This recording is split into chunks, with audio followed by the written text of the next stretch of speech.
Look, there's no way around it. If you want to sign premium clients, you need to have a premium look. Hey guys, welcome back to my channel. If you're new here, my name is Jaime and I'm the proud owner of a social media marketing agency transforming online brands into market leaders.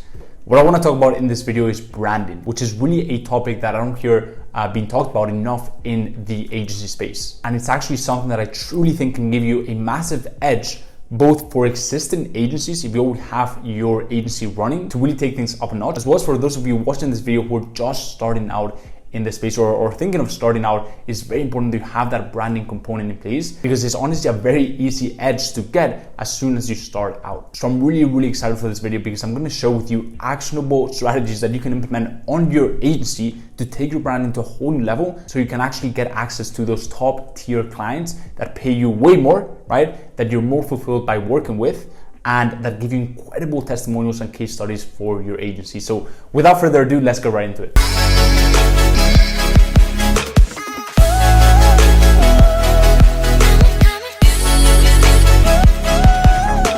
Now, before I get into the actionable strategies, I want to prelude by giving you a bit of my experience when it comes to branding and the way you present yourself as an agency in the marketplace.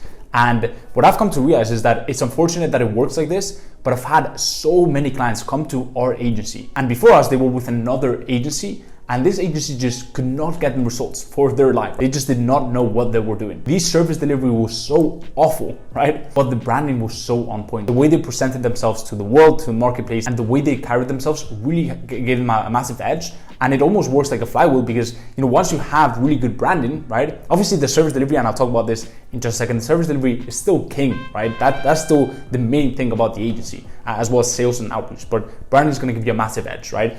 But as I was saying, right, it works like a flywheel in the sense that when you have good branding, you can attract higher quality clients. When higher quality clients come to you, right, that also attracts more high quality clients. So it's honestly just a matter of having the brand in place once, right? And once you attract those higher quality clients, that almost speaks for itself. But until then, you have to do the speaking yourself. And so going back to the story that I was telling you guys, this would happen so often with bigger clients. In fact, they would go for agencies that maybe had a really cool office or maybe had the branding on point, etc. But the agency couldn't get them results, right? So this agency was really focused on the aesthetic side of things, but they weren't focused on results.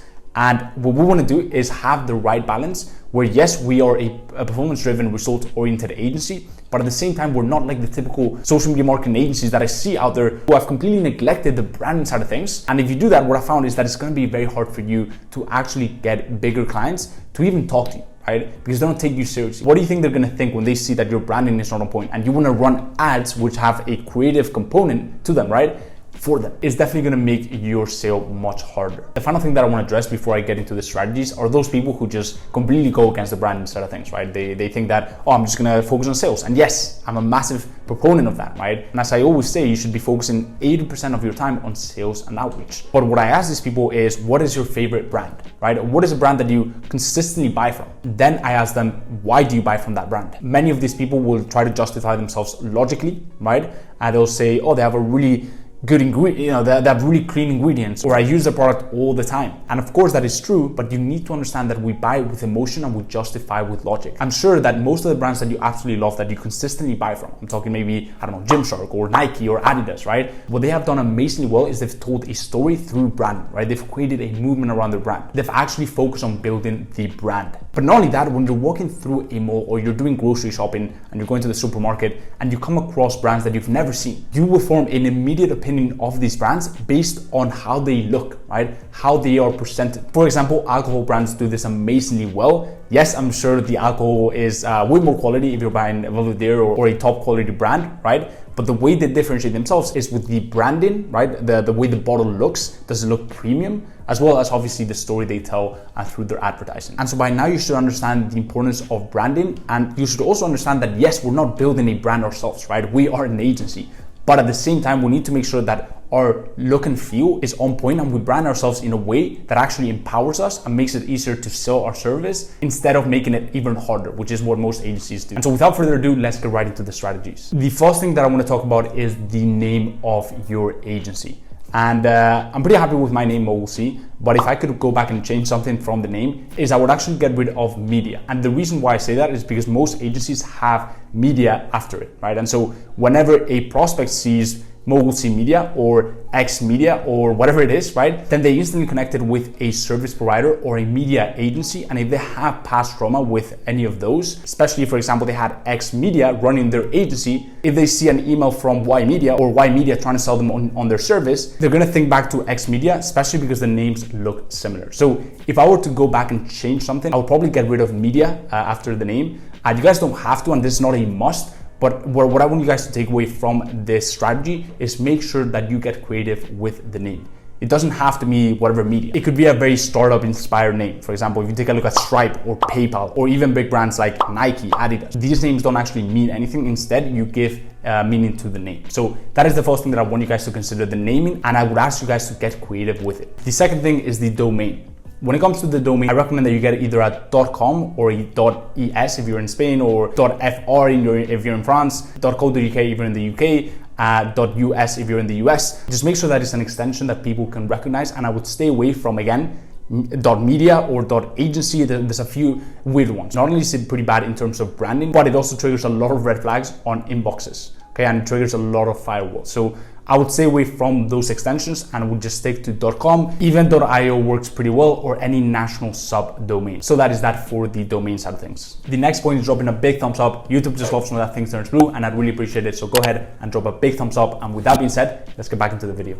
The third thing is the logo. Now, unless you're very, very creative and you actually want to spend a lot of time into rethinking and designing your logo, I recommend you just hire someone off Fiverr or Upwork for 10 to even 50 bucks. It's definitely a very worthy investment, and you're not only gonna save time, but they're also gonna do a much better job than you are, and it's gonna make you look a lot more professional. And a good looking logo is definitely gonna make you seem much more professional. So when it comes to logo, I recommend you hire someone who only does logos every single day and can do a logo for you for a very good price. So that is the third thing that I want you guys to keep in mind. The fourth thing is the website. And when it comes to the website, when it comes to the branding side of things and the aesthetic, I recommend that you stay congruent to the color palette that you've chosen for your agency. For example, if your logo is pink and white, make sure that those colors are also present across the website. That is a very simple trick to make sure that they know that you've actually put some thought into the branding and that aesthetically and creatively, you know what is going on. When it comes to the specifics, however, I would recommend you have your agency mission very, very clear. And if you guys want to find out how to put together your agency mission, I recommend you check my free masterclass down below after this video. The second thing I recommend you make very clear is the service you offer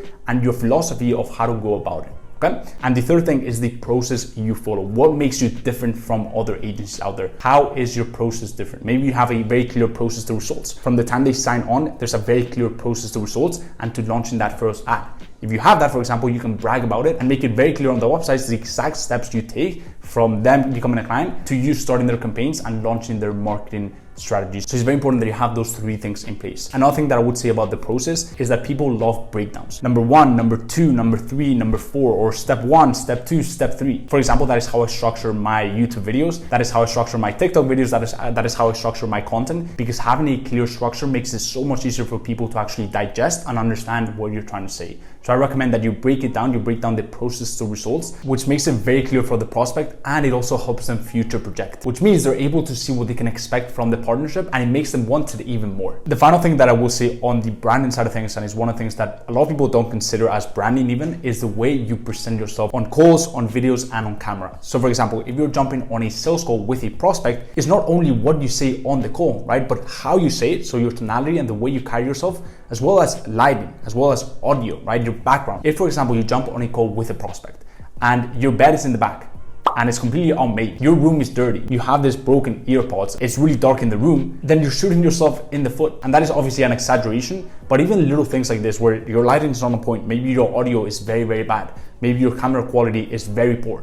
You don't have to have this very fancy setup, right? I certainly didn't when I started out. But little things like, for example, making sure my background isn't dirty, right? Making sure that my background is clean, making sure that the audio at least is good. and working on your tonality and the way you carry yourself in the calls is very important, and it drastically impacts your success with those calls. Because do you really think a prospect is going to trust someone and invest money into someone who doesn't even have their bed made, who doesn't even have their life in order to take care of their marketing and help them get their brand in order? Absolutely not, right? So really diagnose and analyze the way you're presenting yourself to prospects and to the marketplace. So guys, that is it for today's video. I really hope you enjoyed those strategies, and I really look forward to seeing you guys implement this on your agency and taking it up a notch. If you enjoyed this video, go ahead and drop a big thumbs up. Leave down below any comments, any questions you may have on this video. And the final thing is, if you haven't joined the free private mentorship community on Facebook, the Client Closers, it's an incredible community full of like-minded people looking to scale their agency and level up in life. So if you want to check that out, go ahead and check out the link in the description. And as always guys, hope everything's going well in your agency journey, and I will see you in the next one. Peace.